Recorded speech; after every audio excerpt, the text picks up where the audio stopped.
Tu veux que ta laverie cartonne pendant que celle des autres reste vide? Je vais t'expliquer le business plan d'une bonne laverie rentable. Mais d'abord, 3 astuces concrètes pour rendre ta laverie plus rentable que les autres dès le premier mois, pour commencer par du croustillant. Donc mes 3 astuces. 1. Mets du paiement sans contact et du Apple Pay.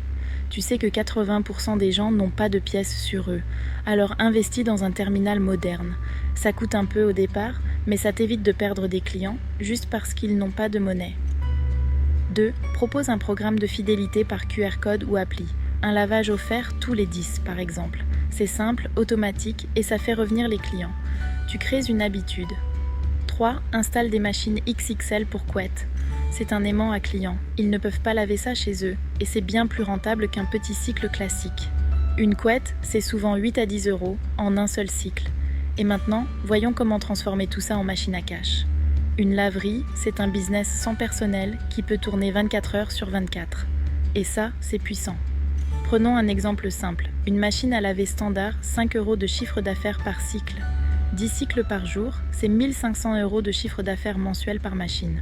Avec 6 machines plus 2 sèche-linges à 3 €, tu peux atteindre entre 4500 et 6000 € par mois. Côté charges, l'eau et l'électricité représentent environ 30% du chiffre d'affaires. Pour le loyer, tu peux compter 800 € dans une ville moyenne comme Clermont-Ferrand. Pour la maintenance, compte environ 300 € par mois. Résultat, environ 2000 € de bénéfices nets par mois, une fois l'affaire lancée, sans employé à gérer. Tu veux te lancer? Voici comment. Déjà, il te faut un emplacement stratégique, près d'un supermarché, d'un arrêt de bus, d'un campus, ou dans un quartier dense sans machine à laver dans les logements. Le trafic piéton, c'est ton carburant. Mais alors, comment repérer un bon emplacement avec du potentiel? Commence par étudier la zone de chalandise. Regarde le nombre d'habitants à moins de 10 minutes à pied. Vérifie s'il y a beaucoup de studios, d'immeubles anciens ou de logements sociaux. Souvent, les machines manquent ou sont trop petites. Analyse la concurrence. S'il y a déjà une laverie à moins de 500 mètres, passe ton chemin, sauf si tu proposes clairement mieux comme le Wi-Fi, des machines XXL. Tu peux aussi utiliser Google Maps, Citymapper ou des outils comme INSEE.fr ou datagouv.fr pour connaître la densité de population, l'âge moyen, le type de logement. Ensuite, trouve le bon local. Il te faut une visibilité maximale, une vitrine bien placée, idéalement en angle de rue ou sur une place passante. Il te faut un accès facile. Du stationnement ou arrêt minute, surtout si tu proposes des machines XXL. Tu dois avoir de l'électricité triphasée qui est indispensable pour faire tourner plusieurs machines en simultané. Une fois le local trouvé, il te faut un capital de départ. Les travaux et l'aménagement te coûteront 15 000 à 30 000 €.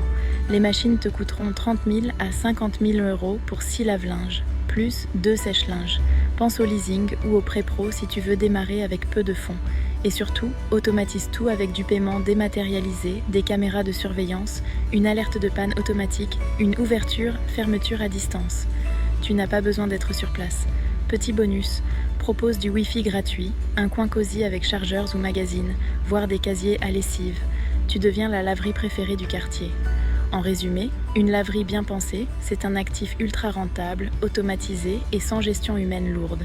Pas besoin d'être expert, il suffit de trouver le bon emplacement, l'équiper intelligemment et automatiser dès le départ. Tu poses les bases une fois et ça te génère du cash chaque mois.